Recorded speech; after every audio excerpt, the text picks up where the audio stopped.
जम्बूद्वीपे भरतखंडे आर्यावर्ते भारतवर्षे।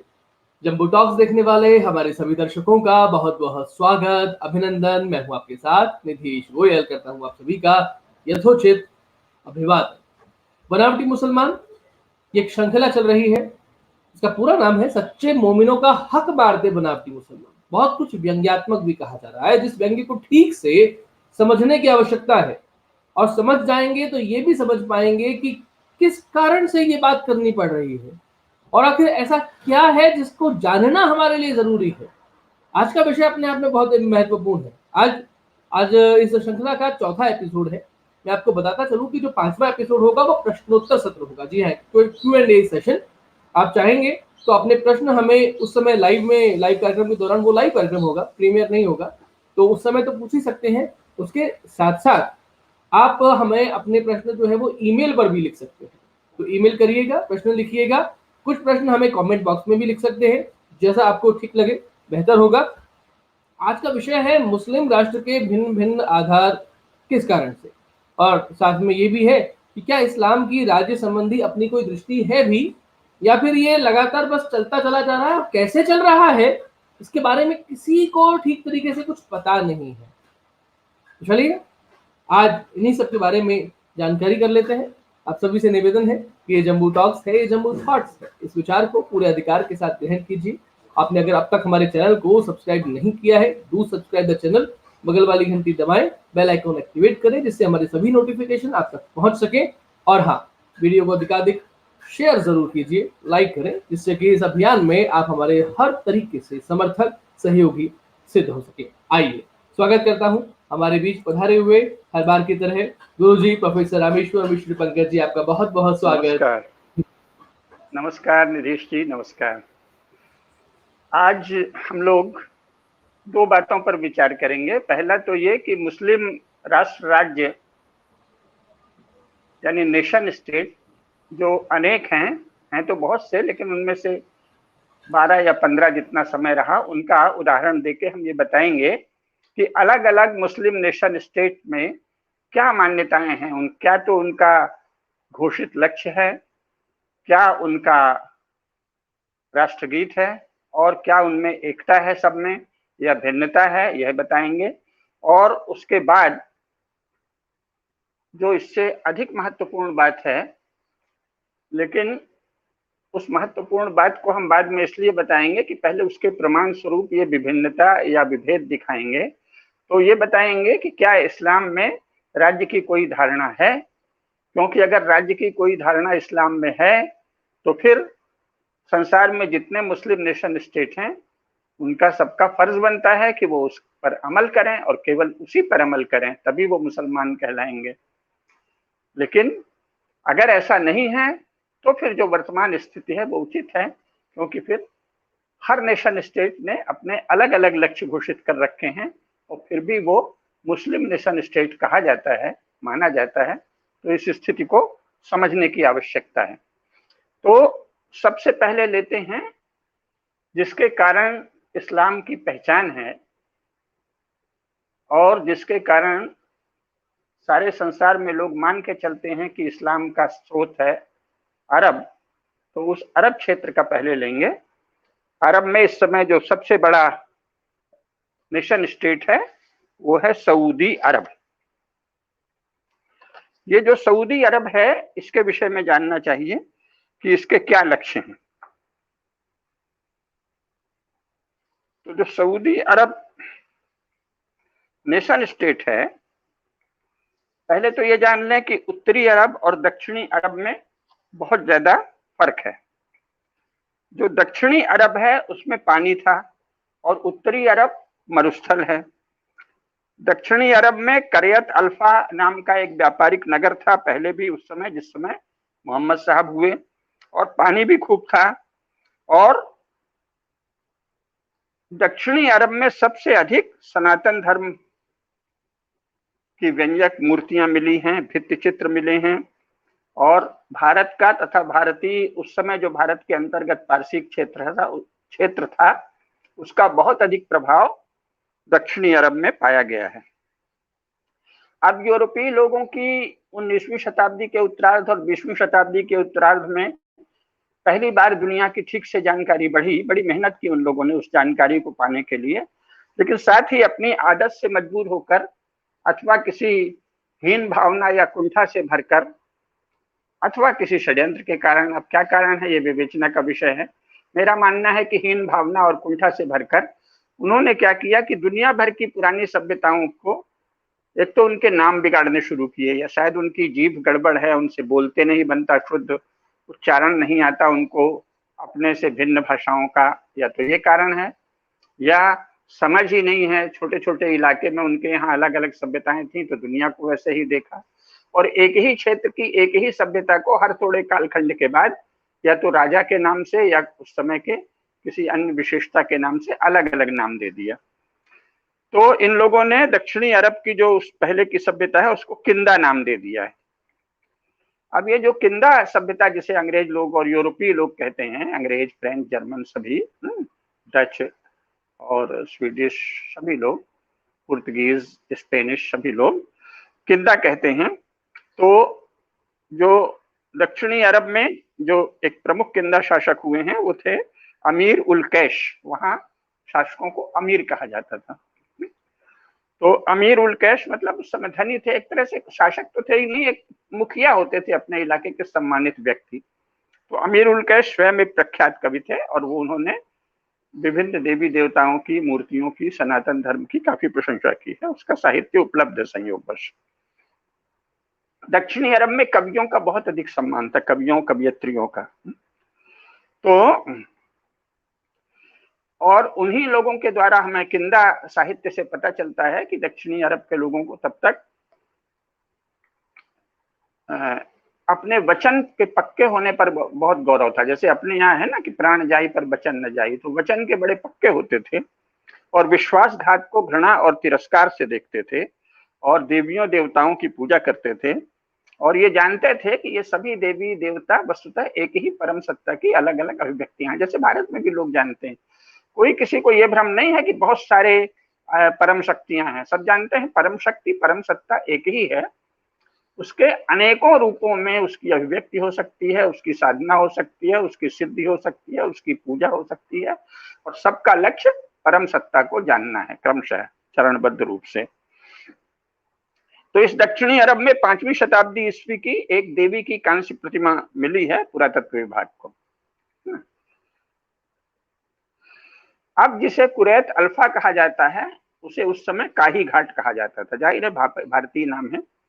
काही घाट एक कस्बा है जहां भारत के व्यापारी प्रायः आकर रुकते थे और यहीं काही घाट में, जिसे अब कुरैत अल्फा कहते हैं, देवी की मूर्ति मिली है। ये तो हुआ दक्षिणी अरब की बात है।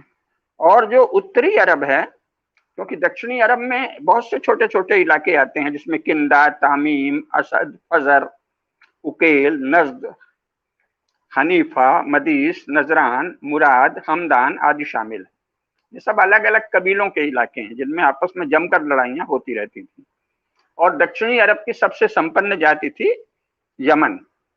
यमन से भारत का अत्यंत प्राचीन काल से संबंध है और वो बड़े व्यापारी लोगों की वहां प्रधानता थी। लेकिन मोहम्मद साहब का जन्म उत्तरी अरब में हुआ, दक्षिणी अरब में नहीं। दक्षिणी अरब में पानी है, उपज है, व्यापार है। उत्तरी अरब में रेगिस्तान है और उस इलाके में केवल भेड़ बकरियां चराने वाले और ऊंटें रखने वाले बद्दू लोग ही रहते थे। कोई कोई समृद्ध लोग थे, जैसे खदीजा बेगम थी, कुछ और थे, वो व्यापार करते थे। बाकी सब भेड़ बकरी चराना और कभी कभी उन व्यापारियों को, दक्षिणी अरब के व्यापारियों को या दक्षिणी अरब से होकर जाने वाले भारतीय तथा अन्य व्यापारियों को, भारतीय व्यापारी तो अपने साथ बड़ी सुरक्षा रखते थे, लेकिन अन्य व्यापारियों को लूटपाट लेना।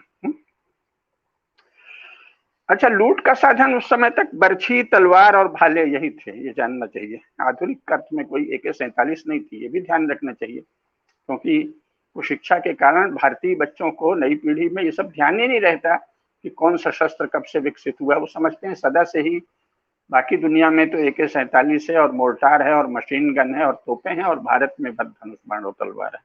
तो वहां भी भाले, बर्छी और तलवारों से ये लूट लाट होती थी। उत्तर में मरुस्थल ही मरुस्थल था। और ये जो उत्तरी अरब है ये अफ्रीका से जुड़ा हुआ इलाका है। तो उत्तरी अरब में कुवैत है, बहरीन है, कतर है, ओमान है और संयुक्त अरब अमीरात है। ये सब इलाके आते हैं। इन सब इलाकों में इस्लाम के उदय के पहले तक पारसिक सभ्यता यानी भारतीय सभ्यता रही है। 610 ईस्वी में पहली बार इस्लाम की शुरुआत मानी जाती है और तब तक इस पूरे क्षेत्र पर ईसाइयों और यहूदियों का बहुत अधिक प्रभाव था। तो अब थोड़ा एक बात जाननी चाहिए, जो वर्तमान स्थिति आएगी उससे पहले का बता रहे हैं कि संपूर्ण अरब क्षेत्र में, जिसमें उत्तरी अरब भी शामिल है, भगवान शिव की और चंद्रमा की पूजा होती थी। इसीलिए अभी भी वहां चांद्र महीनों से ही गणना होती। और जो पूजा होती थी उसमें गोंद, लुबान, इत्र और मसाले जो भारत से जाते थे वो बहुत लोकप्रिय थे। पूजा में काम आता था लुबान, इत्र, और खाने में गोंद और मसाले। ये भारत से ही वहां पूर्ति होती थी। धनी लोग ही खरीद पाते थे, साधारण लोगों के पास नहीं था। तो क्या हुआ कि जो वहां पहली बार ईसाई फैले, ईसाइयत भी तो थोड़े समय पहले ही फैली थी ना, पहली शताब्दी तो वो लोग बताते हैं, वस्तुतः ईसाइयत भी 7वीं शताब्दी ईस्वी में ही फैलना शुरू हुई है, 6वीं 7वीं शताब्दी में, और धीरे धीरे 16वीं तक क्रमशः फैली है यूरोप में। ये जानना चाहिए, कोई ईसाइयत भी इस्लाम से अधिक पुरानी नहीं है। तो जैसे ही ईसाई लोग वहां पहुंचे तो उन्होंने व्यापार में, जो व्यापार भारत से होता था उसमें रुकावट डालने की कोशिश की और कहा कि इत्र और लुबान तो शैतान की चीजें हैं, शैतान की पूजा की चीज है। और वहां बेचारे बद्दुओं के बीच ये जट के अफवाह फैला दी कि अरे अगर इत्र से और लुबान से पूजा करोगे तो शैतान आ जाएगा। ये क्या था कि जिससे कि भारत का व्यापार बाधित हो जाए। तो ये बातें वहां फैल गई और इससे व्यापार प्रभावित हुआ। तो गोंद और लुबान का, जो लुबान पूजा में होता है, उसका व्यापार उन्होंने ठप्प कर दिया। इस बहाने जो भारत से गोंद और लुबान और इत्र का व्यापार होता था उसको ठप्प करने की कोशिश की। ये बात लिखी है डेविड निकोले ने। ईसाइयत के फैलाव से गोंद और लुबान का बाजार लगभग ठप हो गया और दक्षिणी अरब के राज्यों पर इसका बहुत गहरा असर हुआ। व्यापार के मार्ग बदलने लगे और लोगों में एक व्यापक उदासी छा गई। उसी समय वहां उत्तरी अरब के लोग बड़ी संख्या में आकर बसने लगे। निकोले ने यह भी बताया है, निकोले की पुस्तक का हमने पिछली बार उल्लेख किया है और अभी फिर बता देंगे। तो निकोले ने अपनी पुस्तक में यह भी बताया है कि आज भी दक्षिणी अरब में अरबी भाषा से अतिरिक्त बहुत सी भाषाएं और बोलियां प्रचलित हैं, जिनमें कड़ा है। कड़ा वाले इलाके में सहारी नाम की भाषा चलती है, जो कि उत्तरी अफ्रीका की भाषा से साम्य रखती है। और कड़ा में अभी भी भगवान शिव की उपासना के रूप प्रचलित हैं। इसी तरह जो मारिब नाम का शहर है दक्षिणी अरब में, वहां भी आज भी भगवान शंकर की उपासना के केंद्र हैं। अच्छा, उत्तरी अरब पारसिक क्षेत्र से सीधे जुड़ा हुआ है और इसलिए वहां पारसिक सभ्यता का पूरा प्रभाव रहा है, जहां मोहम्मद साहब पैदा हुए। तो अब अरब से बहुत से लोग आकर पारसिक साम्राज्य में आते जाते थे और भारत की तलवार का अरब के क्षेत्र में बहुत अधिक महत्व माना जाता था। इस्लाम से पहले की जो अरब कविता है उसमें भारत की तलवार का बहुत गुणगान किया गया है। ये तथ्य भी डेविड निकोले ने अपनी पुस्तक के पृष्ठ 21 में लिखा है। डेविड निकोले की पुस्तक का नाम मैंने पहले भी बताया है, उसका नाम है historical Atlas of the Islamic world. ये चेकमार्क बुक्स न्यूयॉर्क से 2003 ईस्वी में छपी है, historical Atlas of the Islamic world. इसमें डेविड निकोले ने बताया है। तो पुस्तक के पृष्ठ 21 में डेविड निकोले ने लिखा है कि रेशम और तलवार दोनों वहां भारत से जाते थे और संपन्न लोगों में उन्हें खरीदने की होड़ मची रहती थी। इसके साथ ही भारत के घोड़े और भारत का उन्नत लोहा भी वहां बहुत लोकप्रिय था। तो रेगिस्तानी इलाके में तो घोड़ा रखना संभव नहीं था, लेकिन दक्षिणी अरब में समुद्र तटीय इलाके में, यमन में भारतीय घोड़ों को धनी लोग अक्सर खरीदते थे। और चूंकि ये घोड़े समुद्री मार्ग से जाते थे, बड़ी भारत में जहाजें भी अत्यंत प्राचीन काल से हैं। जब यूरोप के लोगों को जहाज का पता ही नहीं था, तब से भारत में जहाज से व्यापार होता था। तो इन जहाजों से लदकर समुद्री मार्ग से घोड़े जाते थे, इसीलिए उनको वहां दरियाई घोड़ा कहा जाने लगा। तो सारे ही जो दरियाई घोड़े हैं, समुद्री घोड़े हैं, ये जो कहावत चली है, ये भारत के घोड़ों के लिए चली है। और 20वीं शताब्दी ईस्वी में पहली बार ये जो घोड़े भारत से गए, यमन में गए, और उसमें तीन चार घोड़े उत्तरी अरब में भी मोहम्मद साहब के समय ले जाए गए। उसको कह दिया कि ये अरबी घोड़े हैं। रेगिस्तान जहां कहीं घोड़ा होता ही नहीं है, तो उसको कह दिया अरबी घोड़े हैं। ये अभी 20वीं शताब्दी ईस्वी का फ्रॉड या जालसाजी या गप या झूठ है। ये अरब का घोड़ों से कोई संबंध नहीं। अरबी घोड़े शब्द हास्यास्पद है, जैसे कि गधे के सिर में सींग, या जैसे कि आकाश पुष्प, उसी तरह की गप्पे हैं अरबी घोड़े।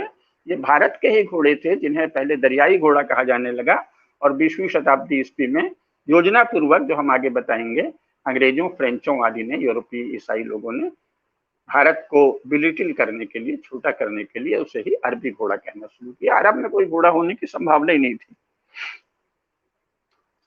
तो अब जो हम लोग बात कर रहे थे सऊदी अरब, उसके विषय में जानना चाहिए। तो जब प्रथम और द्वितीय दोनों ही युद्धों में तुर्कों ने जर्मनी का साथ दिया, तब तक तुर्क बहुत बड़ा शक्तिशाली राज्य बन गया था। अरब के पास बहुत थोड़े समय प्रभुता रही है, जैसा हमने पहले भी बताया है आपको, और अभी उसके विस्तार में नहीं जाते। अभी अपना विषय है सऊदी अरब। तो अरब से बहुत जल्दी प्रभुता तुर्की चली गई, और बगदाद जो है वो खलीफाओं का केंद्र बन गया, जो अभी हाल तक रहा है। यद्यपि प्रतिस्पर्धी खलीफा भी होते रहे, लेकिन सबसे मुख्य खलीफा माना गया बगदाद के खलीफा को, तुर्की के खलीफा को। तो तुर्की सभ्यता का ही बाद में अरब पर आधिपत्य रहा, और अरब लोग तुर्कों के गुलाम हो गए। तो प्रथम और द्वितीय दोनों ही युद्धों में तुर्कों ने जर्मनी का साथ दिया। उस समय मुसलमान का अर्थ था तुर्क। अपने यहाँ भी देखिए, भारतीय साहित्य में 1947 के पहले जो भी वर्णन है, उसमें मुसलमानों को तुरक ही कहा गया है, जो बाहर से आ गया तुरक।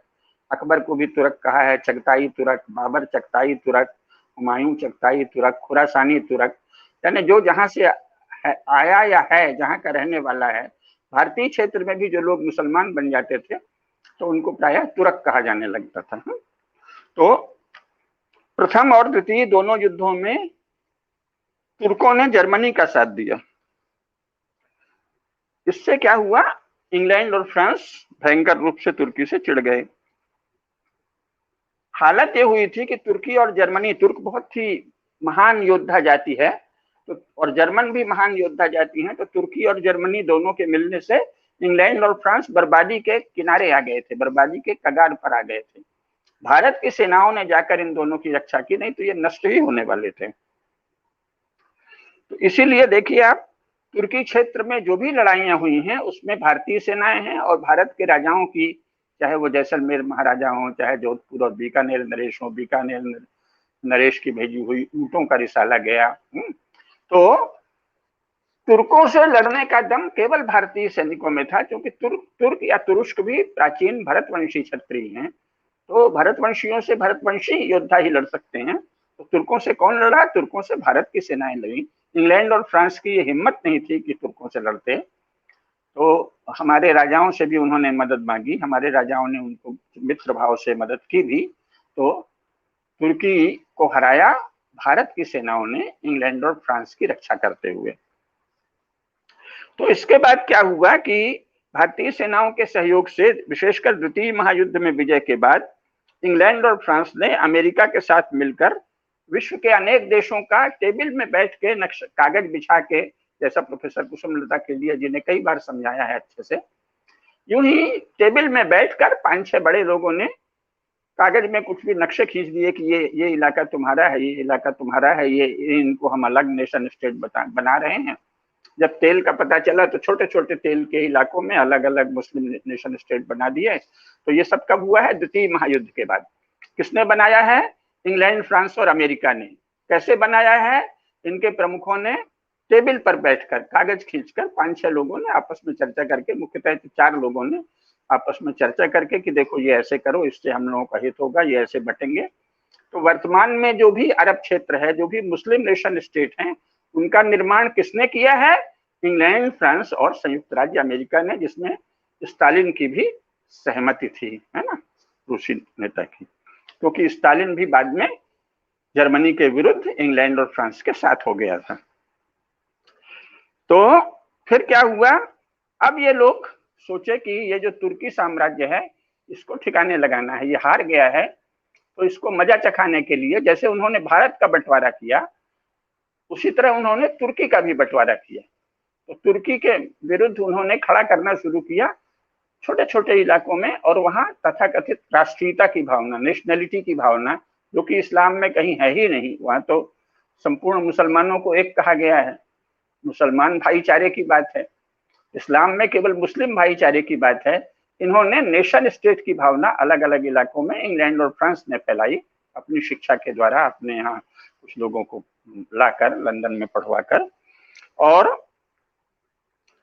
फिर उन्होंने इंग्लैंड का एक इलाका था, उस छोटे से इलाके का एक धनी आदमी था सऊद, तो उसको उन्होंने कहा कि तू अरब का राज्य संभाल। वो बड़ा लंबा किस्सा है, उसका अभी समय देंगे तो पूरा समय इसी में बीत जाएगा, इसलिए उसके विस्तार में नहीं जाते। वो मना करता था, वो डरता था, तो इन्होंने कहा नहीं नहीं तुमको संभालना है, हम सब संभालेंगे, तुम राजा बन जाओ, इनको जरा मजा चखा दें। इसीलिए देखिए, जो अरब में इस्लाम जब से पैदा हुआ तब से तो कुरैश कबीले की प्रधानता थी। पैगंबर मोहम्मद साहब कहाँ पैदा हुए? कुरैश कबीले में। किस खानदान में? हाशिम के खानदान में। तो अरब का नाम रखना चाहिए तो हाशिमी अरब या कुरैश अरब रखना चाहिए, लेकिन क्या रखा गया? सऊदी अरब। तो ये किसने रखा? ये अरब लोगों का अपना निर्णय कैसे हो सकता है? कम से कम अरब के मुसलमान तो ये निर्णय नहीं कर सकते। जो पैगंबर मोहम्मद को मानता है वो ये निर्णय क्यों करेगा कि अरब का नाम सऊदी अरब रखा जाए? वो तो कहेगा हाशिमी अरब रखो या कुरैश अरब रखो या केवल मुस्लिम अरब रखो।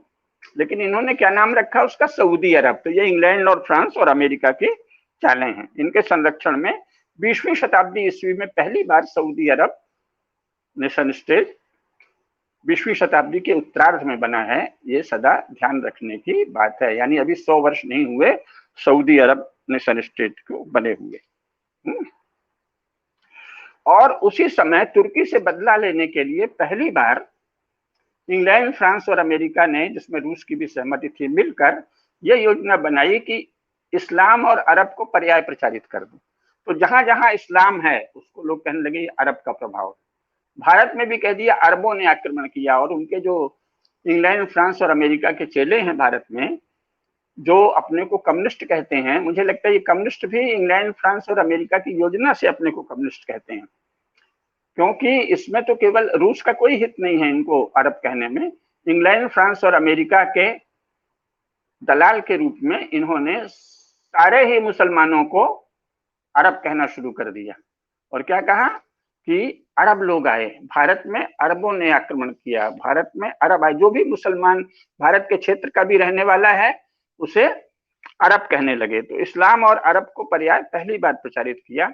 1947 के पहले जो भी भारतीय साहित्य है उसमें सब जगह इनको तुरक कहा जाएगा। और अगर वो इस क्षेत्र से आए हैं, पाटन क्षेत्र से, तो उन्हें पठान कहा जाएगा। जो उस समय हमारी पाटन राज्य था बहुत बड़ा हिंदुओं का, तो पाटन राज्य से अगर कोई मुसलमान आया तो उसे पठान कहा गया, और बाकी सब जो दूसरे इलाके से आए उनको तुरक कहा गया, क्योंकि तुर्की हमारा मित्र भी था पहले।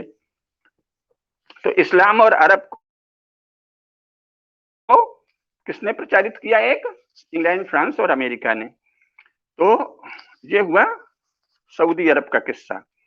तो लेकिन सऊदी अरब में क्या है?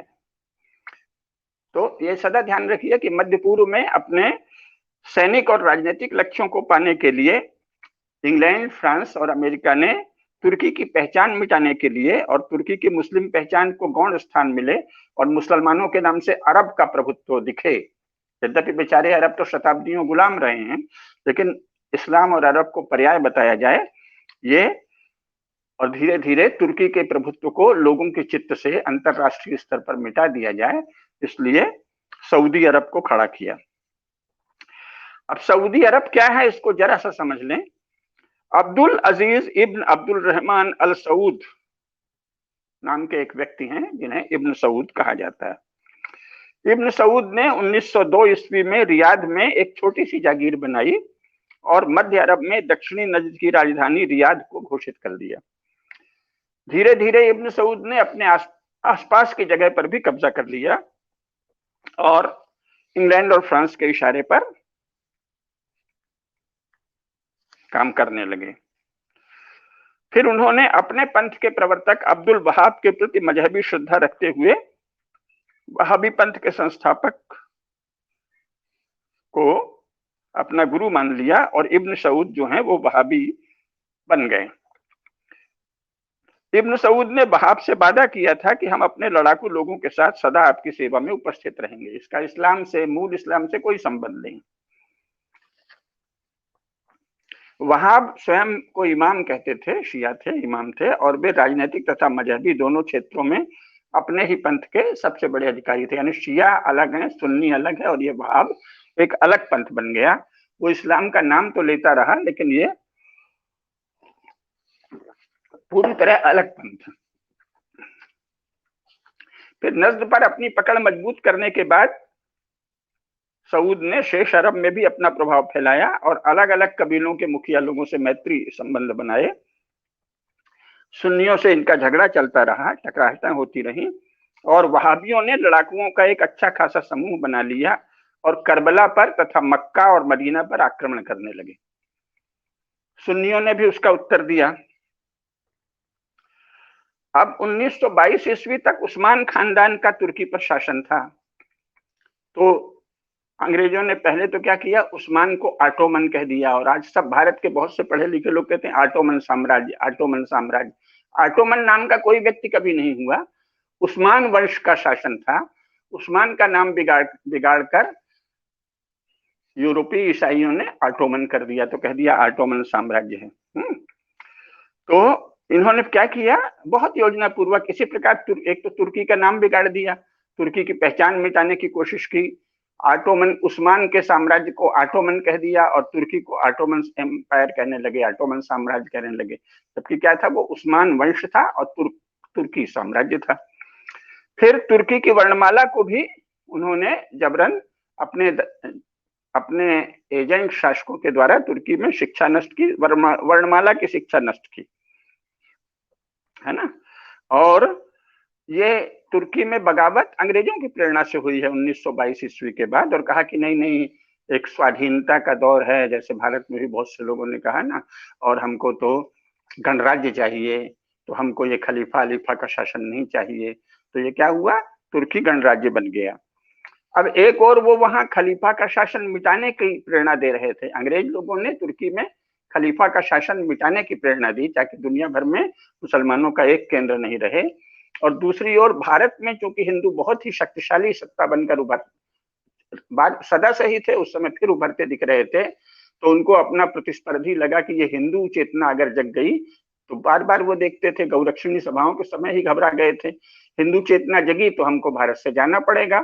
तो उन्होंने क्या किया, उन्होंने भारत में खिलाफत के पक्ष में मुसलमानों को उकसावा दिया। इसमें योजना ये थी कि जब इनमें उन्माद भर जाएगा तो खिलाफत तो नष्ट होनी ही है, तो वो सारा उन्माद हम काफिरों के खिलाफ उभारेंगे और फिर काफिरों के नाम पर हिंदुओं को मरवा देंगे। और इसमें गांधी जी ने अंग्रेजों का साथ दिया, अंग्रेजों की योजना से काम किया। हम कह सकते हैं कि गांधी जी ने अंग्रेजों के एजेंट के रूप में खिलाफत आंदोलन को भारत में उभारा। तो जहां खलीफा था, खलीफा की गद्दी जहां थी, वहां तो खलीफा की गद्दी को नष्ट करने के लिए इंग्लैंड और फ्रांस ने काम किया, विशेषकर इंग्लैंड ने। और भारत में जहां खलीफा से कोई लेना देना नहीं, वहां पहली बार उकसाया कि तुम खलीफा के लिए आंदोलन करो, और उसमें गांधी जी मोहरा बने अंग्रेजों के, और खलीफत आंदोलन तेज हो गया। खलीफत आंदोलन चला। इसी समय वहां क्योंकि कमाल अतातुर्क भी लंदन में पढ़े, अंग्रेजी पढ़े लिखे नेशनलिस्ट लीडर बनकर उभरे थे, तो उन्होंने कहा नहीं, ये खलीफा पलीफा कुछ नहीं चाहिए, हम तो एक आधुनिक यूरोपीय किस्म का गणराज्य बनाएंगे। तो उन्होंने वहां खलीफा की गद्दी का विलोप कर दिया, और यहाँ जो उन्माद जगह था खलीफत के पक्ष में, वो उन्माद तुरंत ही हिंदुओं के विरुद्ध हुआ, और विशेषकर केरल के मोपला क्षेत्र में भयंकर रूप से बड़ी संख्या में हिंदुओं को उन्मत्त मुस्लिम भीड़ ने आतंकवादी व्यवहार करते हुए मार डाला। बहुत बड़ी संख्या में मुसलमानों को मारा, और क्योंकि ये सब अंग्रेजों की योजना से हुआ था, गांधी जी को इसका पूर्वानुमान था, इसलिए उन्होंने इस भयंकर हत्याकांड में हिंदुओं की हत्या किए जाने के इस प्रकरण में मोपलाओं का पक्ष लिया। खैर, तो और वहां उन्होंने क्या किया, तुर्की वर्णमाला की शिक्षा ही नष्ट कर दी। तुर्की गणराज्य बन गया। तुर्की में खलीफा की गद्दी समाप्त, मुसलमानों का केंद्र समाप्त, इस्लाम का केंद्र समाप्त, खलीफा की गद्दी समाप्त, और तुर्की वर्णमाला को भी हटवा दिया शिक्षा में, लैटिन वर्णमाला चलाई। क्यों? क्योंकि उन दिनों इंग्लैंड में लैटिन चल रही थी, बाद में रोमन चली तो वहां भी रोमन वर्णमाला आ गई। तो ब्रिटिश प्रेरणा से तुर्क राष्ट्रवाद का उदय हुआ। उस्मान खानदान, जिसे वो ऑटोमन कहने लगे थे नाम बिगाड़कर, उस्मान वंश का राज्य 1922 के बाद तुर्की से मिटा दिया गया। उस्मान खानदान सत्ताच्युत हुआ। उसकी जगह है कमाल अतातुर्क के, मुस्तफा कमाल अतातुर्क के नेतृत्व में एक राष्ट्रवादी आंदोलन चला। मुस्तफा अंग्रेजों के राष्ट्रवाद से बहुत प्रभावित थे। उन्होंने उस्मान खानदान के राज्य को समाप्त कर तुर्की में गणराज्य कायम किया। खलीफा का पद सदा सदा के लिए समाप्त घोषित हुआ, और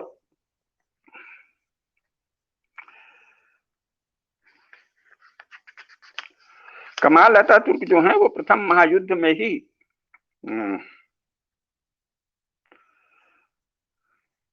असल में 20वीं शताब्दी ईस्वी में जो उस्मान वंश के महमूद तृतीय तुर्की के सुल्तान थे, कमाल अतातुर्क उस्मान राज्य की सेना के सेनापति थे।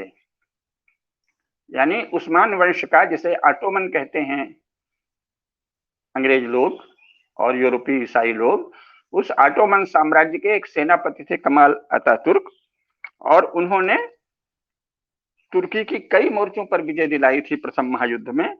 लेकिन सैनिक स्कूल में चूंकि उनकी लंदन में पढ़ाई हुई थी, या लंदन से के सहयोग से काफी क्षेत्रों में काम कर रहे थे, तो पहली लड़ाई में तो उन्होंने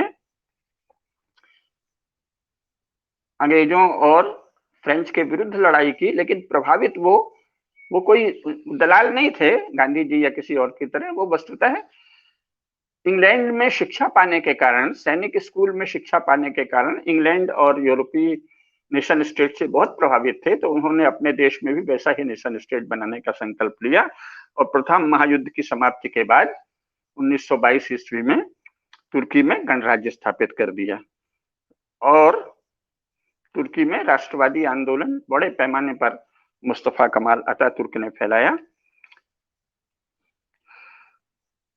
मुस्तफा कमाल के ही कारण लासने की संधि हुई, जो इंग्लैंड, फ्रांस, जापान, इटली और यमन के साथ तुर्की की भी संधि थी। उस्मान खानदान का राज्य समाप्त हो गया, और अंग्रेजों के राष्ट्रवाद से प्रभावित मुस्तफा कमाल अतातुर्क भारत के नेताओं से उलट उन्होंने अंग्रेजों से केवल गणराज्य की प्रेरणा तो ली, परंतु अपने देश में एक गणराज्य स्थापित किया, और स्वयं इंग्लैंड के विरुद्ध युद्ध के मोर्चे पर सक्रिय रहे। ऐसा नहीं हुआ कि वो इंग्लैंड का सहयोग किए हों। द्वितीय महायुद्ध में भी तुर्की ने इंग्लैंड और फ्रांस का विरोध किया और जर्मनी का साथ दिया, क्योंकि वो सचमुच राष्ट्रीय भावना से राष्ट्रवादी बने थे। गणराज्य उन्होंने स्थापित किया, खलीफा की गद्दी समाप्त की, उस्मान वंश का शासन समाप्त किया, लेकिन राष्ट्रीयता को पोषित किया तुर्की में। तो उधर अंग्रेजों की प्रेरणा से सुन्नी, शिया और वहाबियों में खूनी लड़ाइयां होने लगी, और सब एक दूसरे को काफिर कहने लगे, और विशेषकर सुन्नी और शिया दोनों ही वहाबियों के घोर विरोधी हैं, और वहाबियों को कुफ्र करने का दोषी मानते हैं। सऊद को काफिर कहते हैं, कुछ लोग चोर, चक्का और ठग भी कहते हैं, और वहाबियों को यहूदियों और ईसाइयों से बदतर मानते हैं, और वहाबी लोग स्वयं यहूदियों और ईसाइयों से सुन्नियों और शिया लोगों को बदतर मानते हैं। तो ये जो भारत में मूर्खता फैली है ना, कि सारे मुसलमान एक हैं, और फलाने जी इसलिए कह रहे हैं कि मुसलमान और हम एक हैं क्योंकि सारे दुनिया के सारे मुसलमान हमारे विरुद्ध हो जाएंगे, तो हम कहीं के नहीं रहेंगे, इसलिए मुसलमानों से दोस्ती रखनी आवश्यक है। इतना बड़ा झूठ है। दुनिया के सभी मुसलमान अपने अपने इलाके में अपनी अपनी कौमियत की भावना से चल रहे हैं, और भारत के मुसलमानों का उनसे कोई विशेष संबंध नहीं है। कोई तो बोलेगा, जाएगा, घूमने जाएगा तो बोल लेंगे। सऊदी अरब के मुसलमानों से भारत के मुसलमानों का कोई लेना देना नहीं है। अभी हम अन्य देशों का भी बताएंगे। तुर्की के मुसलमानों से भारत के मुसलमानों का कोई लेना देना नहीं है।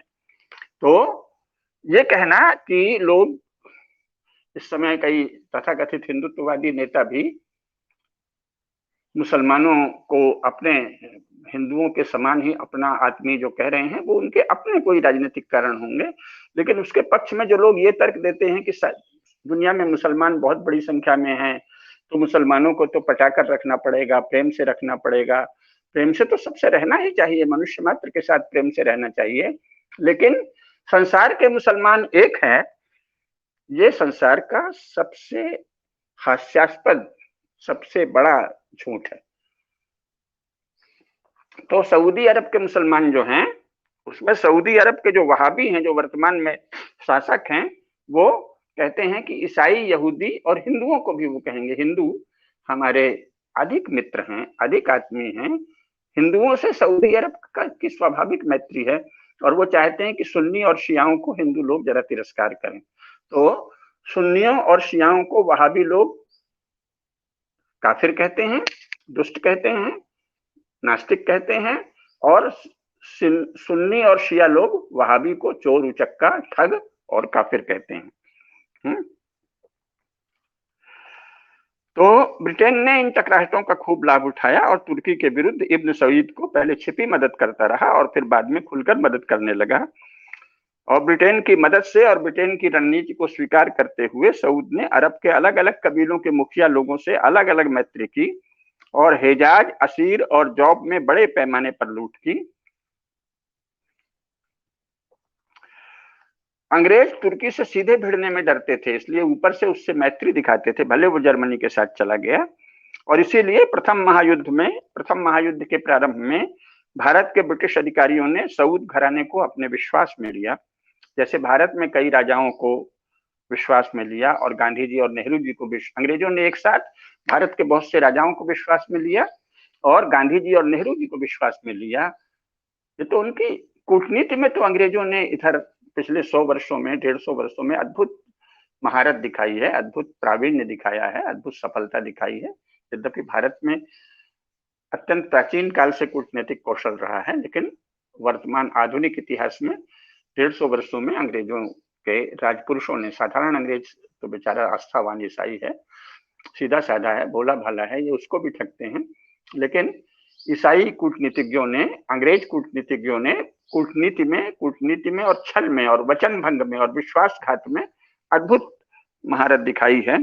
तो इन्होंने जैसे भारत में एक और कई राजाओं को विश्वास में लिया, दूसरी ओर गांधी और नेहरू को विश्वास में लिया और उनको आपस में लड़ता दिखाने लगे और लड़वाया भी और इसका लाभ उठाया।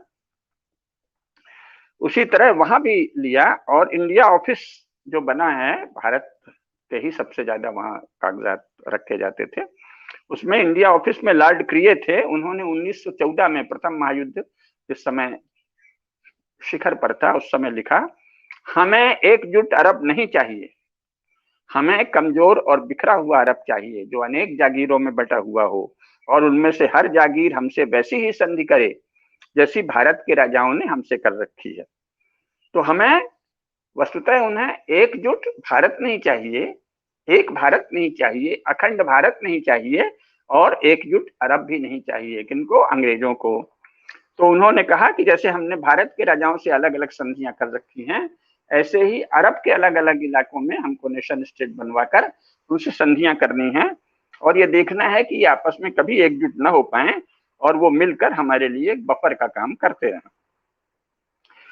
तब क्या हुआ, इब्न सऊद ने तुर्की के सामने पहले तो अंग्रेजों के कहने पर यह प्रस्ताव रखा कि अरब के सब अमीर मिलकर आपस में संधि कर लें और गठबंधन कर लें। लेकिन वो भी सीधे चाहता था कि हम ब्रिटेन तुर्की से टकराने से बच रहा था और तुर्की भी सीधे ब्रिटेन से टकराने से बच रहा था। स्वाभाविक है, अपना युद्ध के मोर्चे पर सब लोग सावधान रहते हैं। तो उस्मान से सऊद ने निवेदन किया, 1911 की चिट्ठी है, इब्न सऊद ने उस्मान को चिट्ठी लिखी, मेरी दरखास्त है कि आप अरब के सभी अमीरों को बुलाएं और किसी ऐसी जगह में जहां आपका प्रभाव न हो मीटिंग बुलाएं, जहां सब लोग खुलकर अपनी राय जाहिर करें, जिससे या तो अरब में एक ही राजनीतिक सत्ता सर्वमान्य बने अथवा आपके नियंत्रण में अलग अलग राज्य बन जाएं और वे सब आपके साथ संधि रखें और हर इलाका ऑटोनॉमस रहे, स्वतंत्र रहे। सभी अमीर आपके नेतृत्व में यह संधि करें कि वो आपस में नहीं लड़ेंगे और किसी भी बाहरी शत्रु के विरुद्ध एकजुट होकर लड़ेंगे। किसी भी जागीर की सीमा में कोई अन्य अमीर हस्तक्षेप नहीं करेगा। ये संधि बहुत अच्छी रहेगी।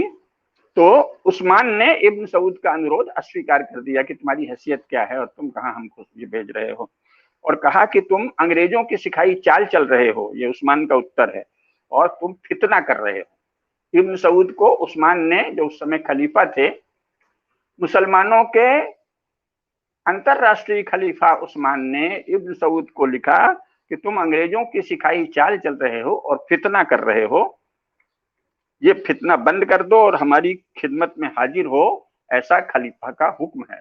ये चिट्ठी है, तुम अंग्रेजों की सिखाई चाल चल रहे हो, फितना कर रहे हो, 10 दिन के भीतर फितना बंद करके हमारी खिदमत में हाजिर हो, ये खलीफा का हुक्म है।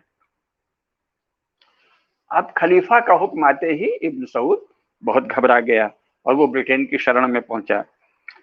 ब्रिटेन ने तुर्की के खलीफा पर दबाव डाला, अरे भाई ऐसे तो नहीं करो। तो खलीफा ने कहा कि अच्छा चलो, ब्रिटेन कह रहा है, उस समय वो सीधे नहीं टकरा रहे थे, एक दूसरे को सब तोल रहे थे, तो उसने कहा देखो ठीक है, हम तुमको वली मान लेते हैं। तो इब्न सऊद को तुर्की के खलीफा ने वली मान लिया और भीतर ही भीतर आपस में दांव पे चलते रहे। इब्न सऊद को भी बड़ा बुरा लगा। तो उसने क्या किया, अरब कबीलों के आपसी झगड़े तेज करा दिए, ऐसी कूटनीति चली। और कुरान की एक आयत की व्याख्या करके ये कहा, ब्रिटिश और अमेरिकी प्रतिनिधियों से लिखित है ये, इब्न सऊद ने कहा कि अल्लाह ने खुद पवित्र कुरान में कहा है कि तुम्हारे आसपास के लोग शिर्क करेंगे और तब तुम ईसाइयों को अपने नजदीक पाओगे। अब ये कौन सी आयत कही है ये पता नहीं। और फिर उसने ब्रिटेन और अमेरिका के प्रतिनिधियों से कहा कि मुझे न मानकर अरब के हम शिर्क क्या है, शिर्क की भी कैसी मनमानी व्याख्या होती है। कुरान शरीफ में जो शिर्क है उसमें यह है कि अल्लाह की इबादत में किसी और को शरीक नहीं करो, शिरकत नहीं हो, तो वो शिर्क है। यानी राम की पूजा नहीं करो, दुर्गा की पूजा नहीं करो, जीसस के पिता की पूजा नहीं करो, ट्रिनिटी की पूजा नहीं करो, यहूदी के यहोवा की पूजा नहीं करो, ये सब शिर्क है। केवल मोहम्मद साहब के द्वारा प्रतिपादित अल्लाह के स्वरूप की पूजा करो। पुराने अरब में जो अल्लाह थे, जो भगवान शिव का नाम था, परम सत्ता का मान्य था, उन अल्लाह की भी पूजा नहीं करो। नहीं, जो हम बता रहे हैं कि अल्लाह ऐसा है, केवल उसकी पूजा करो, शेष सब शिर्क है। ये मोहम्मद साहब ने कहा। ये कह रहा है अरब के जागीरदार शिर्क कर रहे हैं क्योंकि वो मुझे अपना खलीफा नहीं मान रहे हैं और वहाबी पंथ नहीं मान रहे हैं। तो जो भी अरब वहाबी पंथ को नहीं मानता, जो शिया है और सुन्नी है, वो सब शिर्क करने का दोषी है, काफिर है, और इसलिए हम आपके सहयोग से इनको ठीक करेंगे।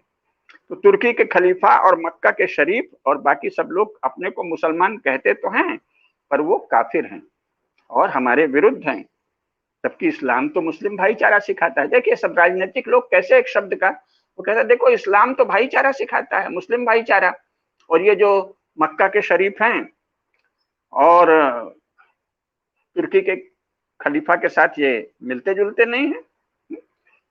और इब्न सऊद ने कहा कि ये तुर्की का खलीफा भी मुझसे नहीं मिल रहा है, तो तुर्की के खलीफे को भी कह दिया कि ये मुझसे मिलके रहे, तुर्की का खलीफा भी शिर्क कर रहा है। यानी जो मुसलमानों का अंतरराष्ट्रीय खलीफा है, इब्न सऊद ने उसको भी काफिर कह दिया, मक्का के शरीफ को भी काफिर कह दिया और कहा कि इनका इस्लाम से कोई लेना देना नहीं है क्योंकि ये मुझसे भाईचारा नहीं रख रहे हैं। और वो लोग कहें कि सऊद कुफ्र कर रहा है और एक नया मजहब लाने की कोशिश कर रहा है इस्लाम की जगह। इस प्रकार मुस्लिम भाईचारा तो हवा में उड़ गया और दुहाई देते रहे सब मुस्लिम भाईचारे की। तो मुस्लिम भाईचारे की दुहाई देने से कोई मुस्लिम भाईचारा नहीं स्थापित हो जाता। ये जो भारत के शिक्षित लोग हैं उन्हें जानना चाहिए, मुस्लिम भाईचारा आज तक इतिहास में कभी घटित नहीं हुआ है। मुस्लिम भाईचारा की दुहाई सदा दी जाती रही है, जब जहां जिससे लड़ना हो उसमें एक कॉमन फ्रंट खोलने के लिए। तो सऊद ने घोषणा की कि मुझे गैर मुसलमान और गैर अरब लोगों से उतना डर नहीं है जितना कि उन मुसलमानों से है जो हमारे विरोधी हैं और हमको खत्म कर डालना चाहते हैं। फिर उसने क्या किया, अंग्रेजों के इशारे पर मई 1913 में हासा पर कब्जा कर लिया। इसके बाद कातिर और जुबैद पर भी कब्जा कर लिया और वहां से तुर्की सैन्य ठिकानों को हटने को विवश कर दिया। तुर्की ने भी सोचा दोनों फ्रंट क्यों खोलें, तो वो हट गया। दोनों ही पक्ष अपने अपने पक्ष में कुरान और हदीस की दुहाई देते रहे। मुसलमान आपस में लड़ रहे हैं और हर एक अपने पक्ष में कह रहा है कि कुरान में ये लिखा है, हदीस में ये लिखा है, इसलिए हम असली मुसलमान हैं, तुम काफिर हो। तो ब्रिटेन ने सोचा कि फारस की खाड़ी पर तुर्कों का प्रभुत्व उस समय था, लग रहा था कि फारस की खाड़ी पर तुर्क लोग जलमार्ग से कब्जा कर लेंगे। तो इसने तुर्कों से बातचीत जारी रखी इंग्लैंड ने और जगह जगह उनको कमजोर करने की चाल चलता रहा। भारत में जो करजन था उस समय, करजन ने फारस की खाड़ी पर भारतीय सैनिकों को बड़ी संख्या में तैनात किया, भारत की सेनाओं को तैनात किया और भारतीय नौसेना फारस की खाड़ी पर पहरा देने लगी। फारस की खाड़ी पर ब्रिटेन ने अपना दावा खुलकर घोषित किया और भारतीय सेनाओं ने जगह जगह तुर्की की सेनाओं को विशेषकर लीबिया और बाल्कन क्षेत्र में हराया। इस तरह युद्ध की गति तीव्र होती रही। फिर इंग्लैंड से मित्रता की होड़ मच गई। तुर्की कहे कि हम आपके मित्र हैं और यानी उस्मानी खानदान कहे कि हम आपके मित्र हैं, वहाबी कहें कि हम आपके मित्र हैं। ब्रिटेन दोनों से मित्रता बनाए रखता था। तो उस्मान खानदान के मतलब खलीफा उस्मान ने 1913 में ब्रिटेन से एक गुप्त संधि की और गुप्त संधि पर हस्ताक्षर करके फारस की खाड़ी पर इंग्लैंड का प्रभुत्व स्वीकार कर लिया। उधर ब्रिटेन ने इब्न सऊद को हासा पर कब्जा करा दिया। तुर्की पर दबाव बढ़ाते रहे और सामने दोस्ती भी दिखाते रहे और बड़ी ऊंची ऊंची लफाजी के साथ अपनी सारी कूटनीति को दिखाते रहे, जैसे भारत में भी दिखाया। सऊद को भरोसा हो गया कि इंग्लैंड हमारा साथ देगा और भारतीय सेनाओं के बल पर इंग्लैंड ने फारस की खाड़ी पर कब्जा किया और बहुत से कूटनीतिक शब्द जाल रचे गए, लेकिन कुल मिलाकर सऊदी अरब को उसने एक अलग राज्य बनवा दिया। तुर्की और जर्मनी का इंग्लैंड और फ्रांस से जो युद्ध हुआ उसमें भी भारत की ही निर्णायक भूमिका थी और भारत से और यहूदियों से धन लेने के लिए ब्रिटिश प्रधानमंत्री ने घोषणा की कि वे यहूदियों की पवित्र भूमि में यहूदियों का राज्य देखना चाहते हैं और ये हमारा बड़ा पुराना सपना है और इसके लिए स्वेज कनाल पर से तुर्कों की सेना को भगाना या उनके किसी भी आक्रमण को रोकना या फिलिस्तीन में तुर्कों जर्मन सेनाओं को पराजित करना आवश्यक है। और भारत के राजाओं से उन्होंने कहा कि देखिए, आपकी असली दुश्मनी तो तुर्कों से रही है, हमारे यहाँ तब तक तुर्क ही कहा जाता था इस सब मुसलमानों को। तो बोले आपकी असली दुश्मनी तुर्कों से है, तुर्कों को फारस की खाड़ी से हटाना है, इसलिए आप भारतीय सेनाओं को वहां जाने दीजिए, अपनी भी सेना भेजिए, जो हमने अपने सेना रखी है वो भी आने दीजिए। तो भारत से और यहूदियों से, भारत के राजाओं से बड़ी मात्रा में धन लिया। गांधी जी को भी इसके लिए लगाया कि धन उगा हो युद्ध के लिए, युद्ध के प्रयासों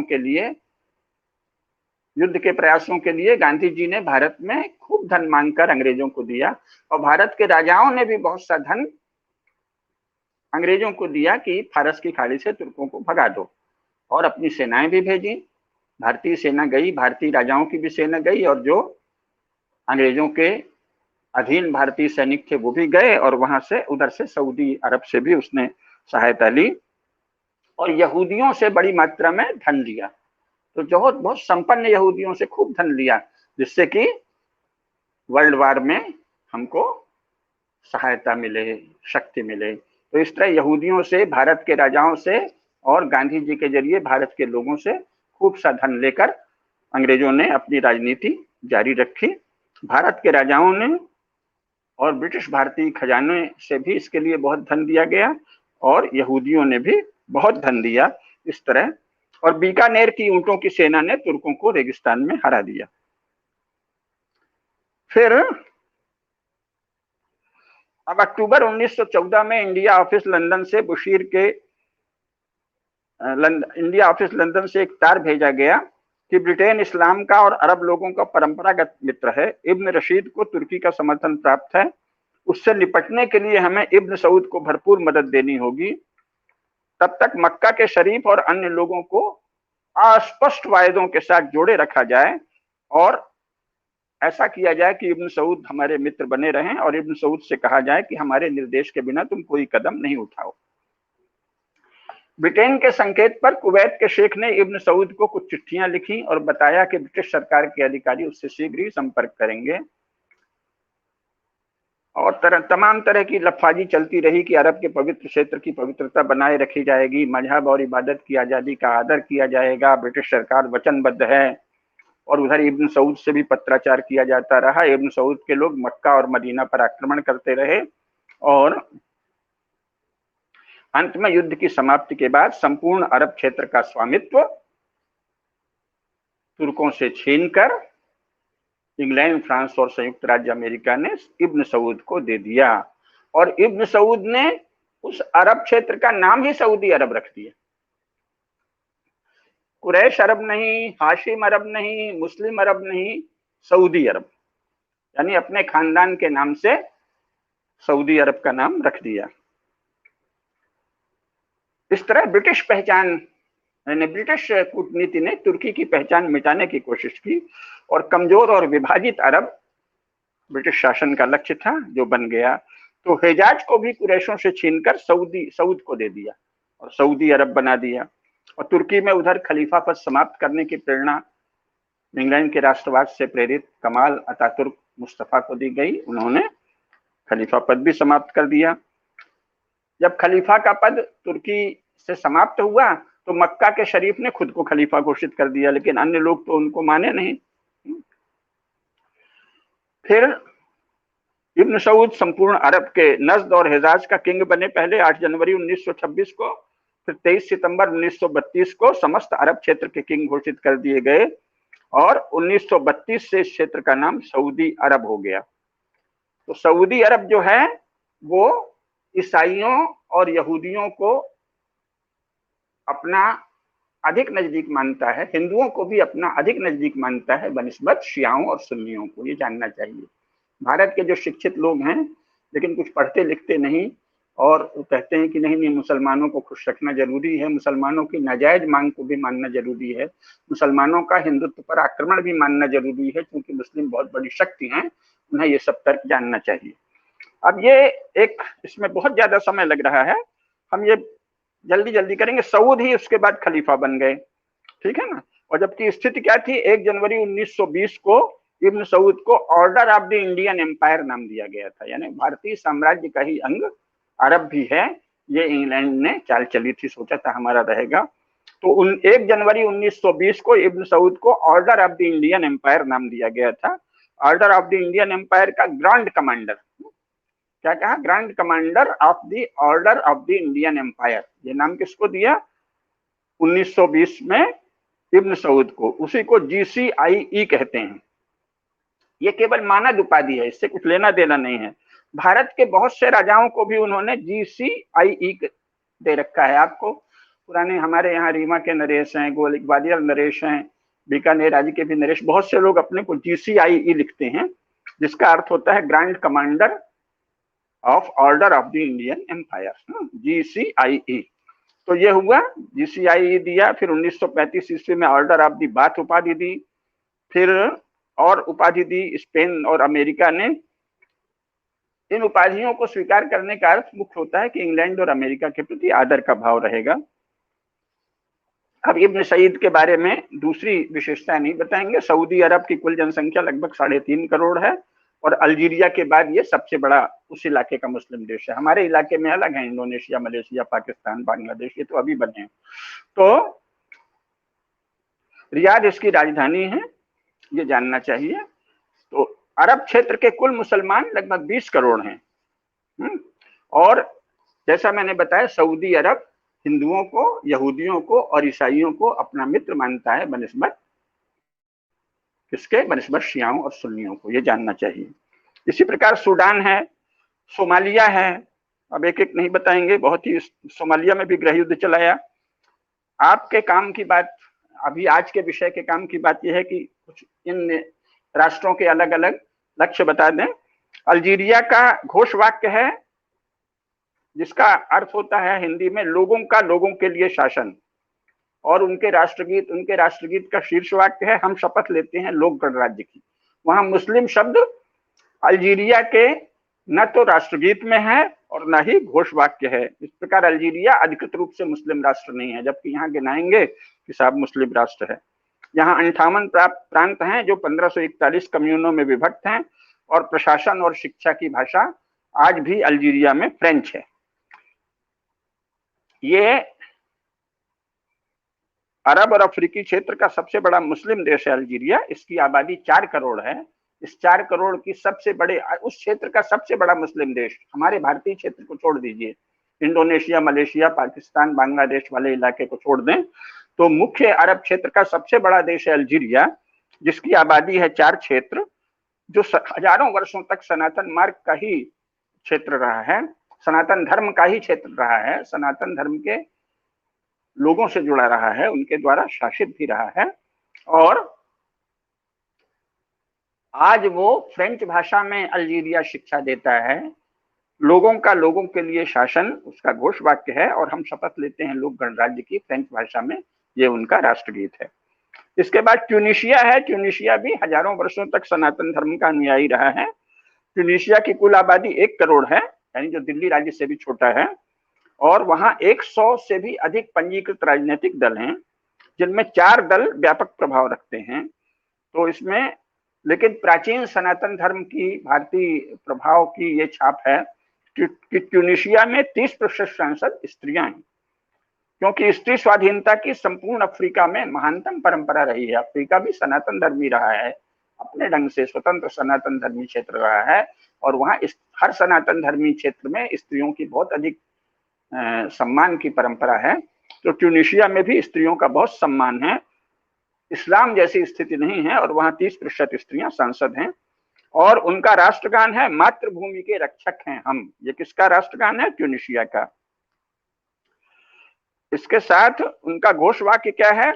हुर्रिया कराम अदाला निजाम। हुर्रिया कराम अदाला निजाम, जिसका अर्थ है स्वतंत्रता, आत्मगौरव, न्याय और सुव्यवस्था।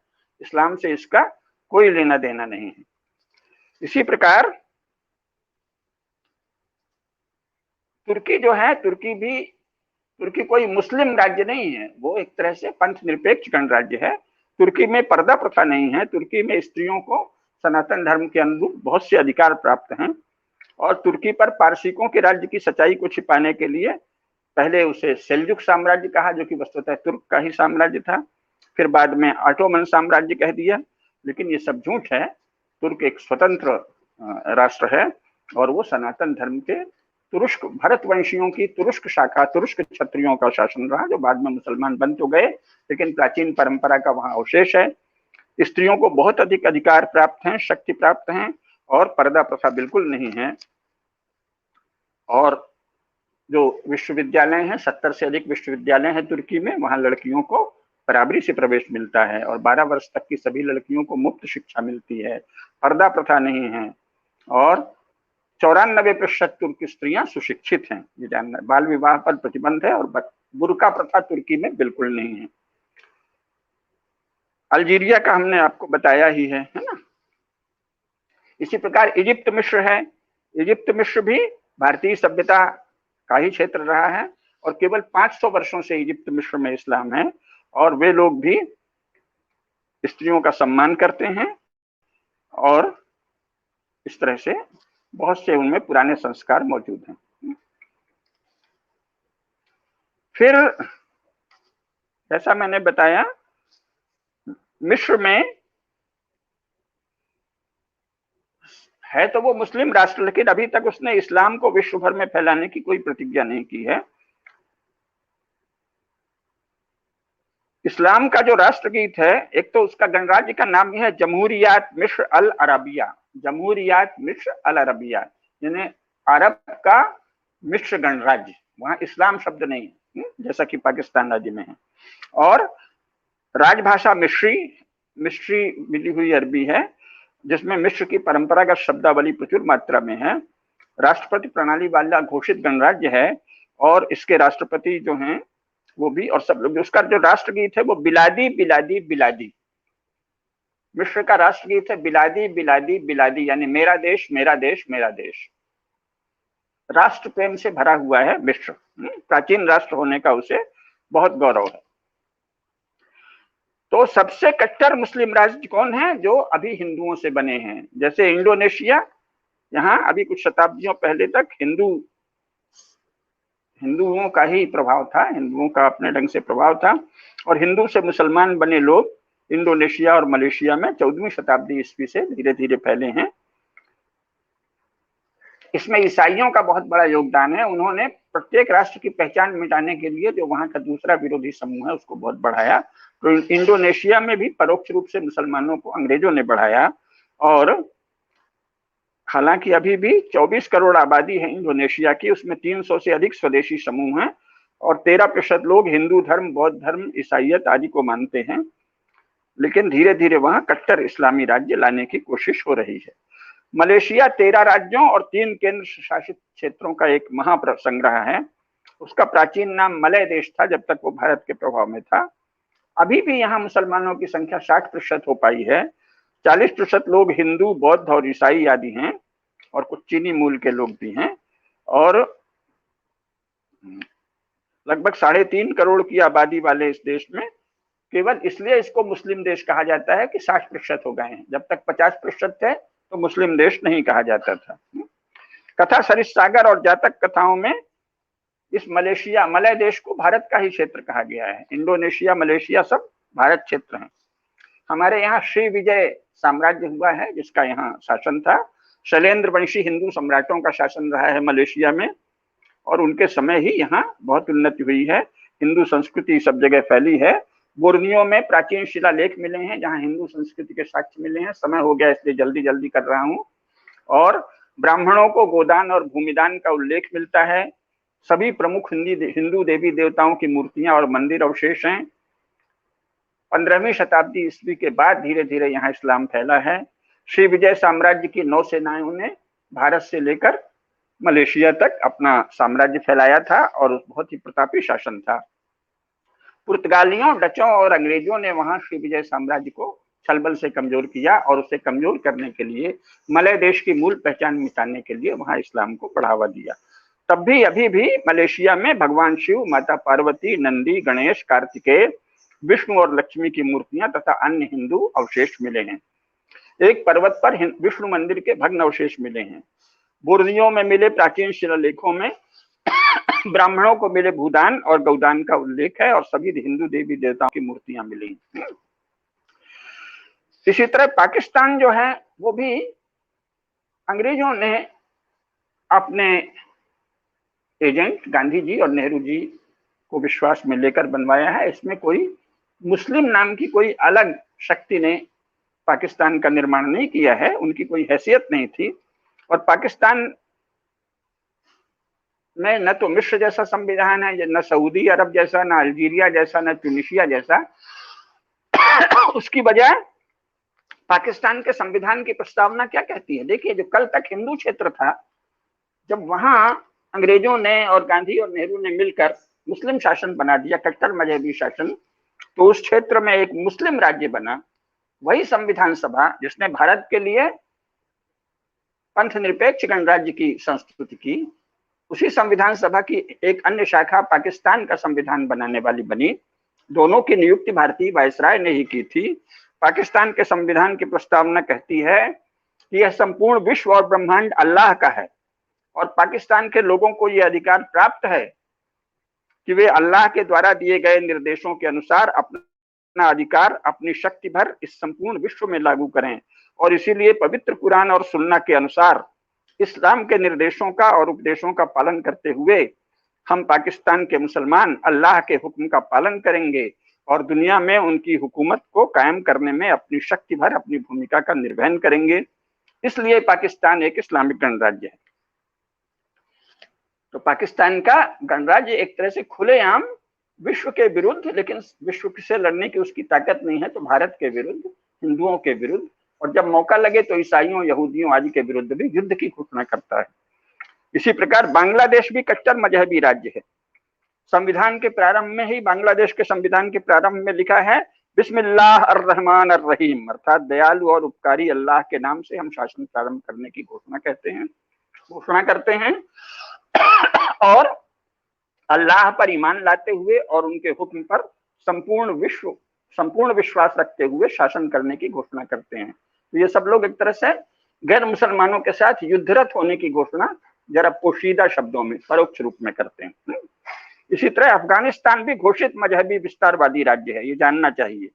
और तीनों के शासक बनावटी मुसलमान हैं। इसको हमने इस पुस्तक में बड़े विस्तार से दिखाया है, जो आप देख लेंगे। वस्तुतः पाकिस्तान, बांग्लादेश और अफगानिस्तान ये अपने आप को मुस्लिम राज्य कहने का इनको अधिकार नहीं है, लेकिन जबरन कह रहे हैं। ये बनावटी मुसलमानों की बहुलता वाले राज्य हैं और इसीलिए ये लॉलेसनेस को मजहब की आड़ लेते हैं।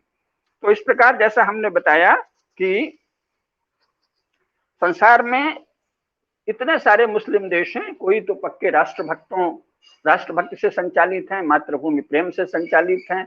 कुछ लोग ईसाइयों, यहूदियों और हिंदुओं को, जो सबसे बड़ा राज्य है सऊदी अरब, वो कहता है कि ईसाई, यहूदी और हिंदू हमारे मित्र हैं और शिया और सुन्नी काफिर हैं। इस तरह मुसलमानों के अलग अलग नेशन स्टेट के अलग अलग घोषित लक्ष्य हैं, उनका घोषवाक्य अलग है, उनका राष्ट्रगीत अलग है और परस्पर विरोधी, परस्पर भिन्न। अभी आज समय नहीं है, ईरान और इराक का भी हम आपको बताते हैं। बहुत से लोगों को पता ही नहीं है कि इराक जो है वो एक सोशलिस्ट नेशन स्टेट रहा है, वो कोई मुस्लिम नहीं रहा है। अब मुसलमान बन गए थे तो मुस्लिम पहचान है, लेकिन वो सोशलिस्ट नेशन स्टेट था। और ईरान जो है वो भी अपने से भिन्न जो मुसलमान हैं, शासकों से भिन्न पंथ वाले मुसलमान, उनके विरुद्ध युद्धरत राष्ट्र है। इस तरह ये सारे ही राष्ट्र विविधता वाले हैं, इनके भिन्न भिन्न घोषवाक्य हैं, इनके भिन्न भिन्न लक्ष्य हैं, इनके भिन्न भिन्न राष्ट्र गीतों की जो ध्वनि है वो अलग अलग है। कोई समता मूलक है, कोई राष्ट्रभक्ति मूलक है और कोई विश्व में इस्लाम का साम्राज्यवाद फैलाने की है। और मुख्य दूसरा विषय अगले व्याख्यान में ले लेंगे कि कुरान शरीफ में किसी राज्य की कोई संरचना, कोई प्रारूप नहीं दिया गया है, इसलिए ये मनमानी हो रही है।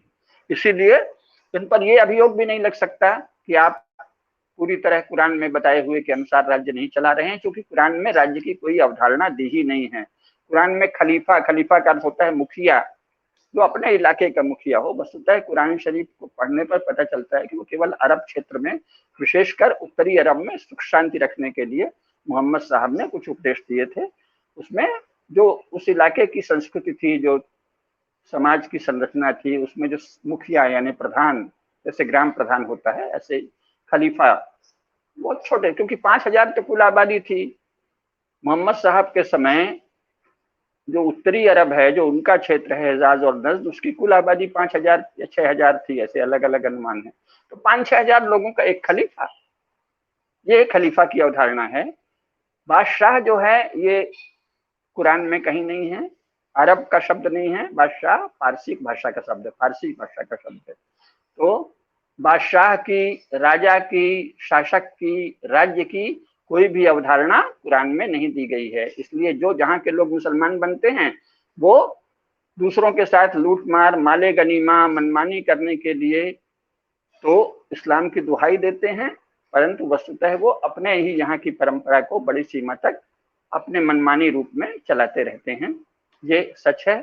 शेष बातें अगली बार और विस्तार से बताएंगे। नमस्कार।